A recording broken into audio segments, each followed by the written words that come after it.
Hey everybody, this is Mike with Free Roaming Photography, and in this video I'm going to tell you why you'll never catch me ranking national parks. A lot of times I'll be scrolling through YouTube and I'll see lots of videos ranking national parks or putting them in different tiers to try to show the difference in the greatness or the grandness of different parks. And what I'm going to tell you in this video is why that undermines the whole point of the National Park Service system. Now, disclaimer, of course, I have my favorite national park, and technically I live within the boundaries of that park, and that's why I live there, because it is my favorite. But it's one thing to find an area that you resonate with and want to live and experience to the fullest, but it's another to try to rank everything else related to that. So with that said, I'll be just as excited about visiting a park like Cuyahoga Valley National Park or Congaree National Park, i.e., many times frequently lesser ranked parks, as I am about something like the Grand Canyon or Yosemite. So let's jump in. Our national parks have been called America's best idea. Each one of them contains something special and unique that got it congressional support to dub it a national park. And so if we think of national parks as kids, if you have 3 or 4 kids, you know each one is worldly different, and you may not resonate with every one of them, but you still might love them all.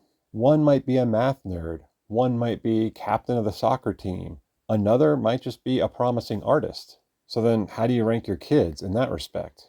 Now, you might have your own subjective preferences for activities that you'd like to do with them, but each one is uniquely different. National parks are the exact same. Maybe you prefer one over another, i.e., I love Grand Teton, that's why I live here, but each one required congressional approval for its designation. As such, all are deserving of that title for one reason or another. Now, if we look back historically, initially what prompted these designations was jaw-dropping scenery, but then soon the wildlife was taken into account, and something like Everglades got created to account for the tremendous wildlife opportunities in that park and the importance of that ecosystem. There were no breathtaking vistas, but there was breathtaking wildlife. So while Everglades might be primarily flat, when you compare it to something like Grand Teton, yeah, your initial impression is very clear. Grand Teton has enormous mountains, while if you're looking for landscapes, Everglades gonna force you to look a little bit harder and try to dig in a little bit deeper. Same thing with a park like Cuyahoga Valley National Park in Ohio. Despite no captivating mountain ranges, Cuyahoga Valley preserves history and a glimpse into Ohio when it was considered the frontier.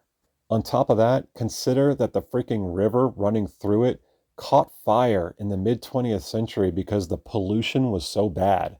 Twice.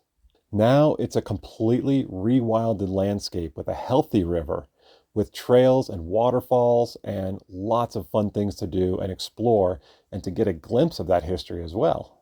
Point is, I'll never rank national parks because each one has something very special to offer and is also a glimpse into a part of this country's history. By ranking parks, you completely miss the point of why parks were created to begin with.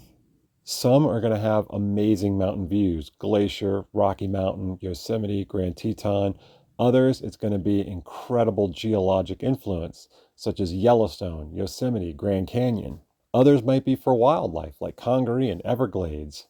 And others still for the history of that area and the importance of that area in our country's history, such as Mesa Verde, or many others that are so similar.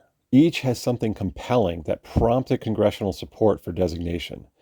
And the whole point of the National Park Service is to get out and see the incredible natural diversity of this country. Each one shows something unique and inspiring about the United States. By ranking them, you're missing the whole point of the National Park Service, which is to discover all the wildly diverse aspects that make up the entire United States. Don't skip some because of someone's arbitrary prejudice against it.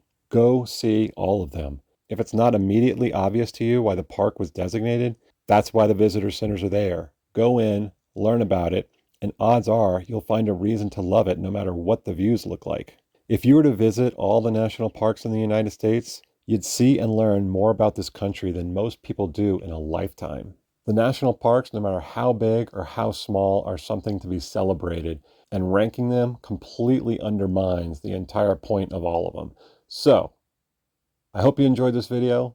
Please like and subscribe. If you have some comments or questions, I'd love to see what you have to say down in the comments below. And thank you for watching, and happy trails.